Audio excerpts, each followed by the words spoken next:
আসসালামু আলাইকুম সুপ্রিয় দর্শক, দেশে এবং প্রবাসে যে যেখান থেকে আমাদের এই ভিডিও দেখছেন সবাইকে একরাশ প্রীতি এবং শুভেচ্ছা জানিয়ে শুরু করছি আজকের ভিডিও। প্রিয় বন্ধুরা, আজকে আমি আমার পেঁয়াজের কদমের জমিতে এসেছি এবং আপনাদের দেখাবো যে এই মুহূর্তে পেঁয়াজের জমিতে, এই কদমের জমিতে কি অবস্থা এবং কিভাবে কি করতেছি এবং আগামীতে কিভাবে কি করব সেটা সম্পর্কে আপনাদের কাছে বিস্তারিত তুলে ধরবো। আর আমার এই যে পেঁয়াজের কদমের জমি আজকে প্রায় 3 মাস প্লাস হয়ে গেছে।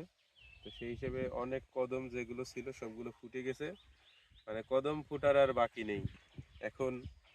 এগুলো মৌমাছির অভাবে আমরা হাত দিয়ে কৃত্রিম পরাগায়ন করেছি বিগত বেশ কয়েকদিন, আরও করব।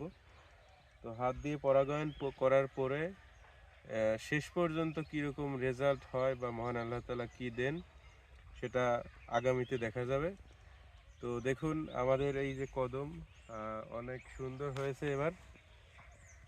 আমি এখানে অল্প পরিসরেই পরীক্ষামূলকভাবে লালতির হাইব্রিড একদম সেকেন্ড জেনারেশনের পেঁয়াজ উৎপাদনের লক্ষ্যে আমি এই কদম উৎপাদনের লক্ষ্যে এখানে পেঁয়াজ রোপণ করেছিলাম।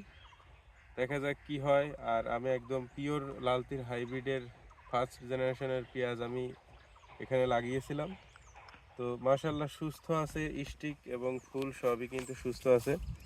দেখুন একদম রোগমুক্ত, ঝকঝকে পরিষ্কার। আর আমার এই পেঁয়াজের কদম শুনেছি মানুষের কাছ থেকে যে 10 থেকে 15 দিন হাত ছোঁয়া দেওয়া লাগবে বা কৃত্রিম পরাগায়ন করা লাগবে, সেটা আমি করব। আর বন্ধুরা, সবাই ভালো থাকবেন, সুস্থ থাকবেন, নিরাপদে থাকবেন।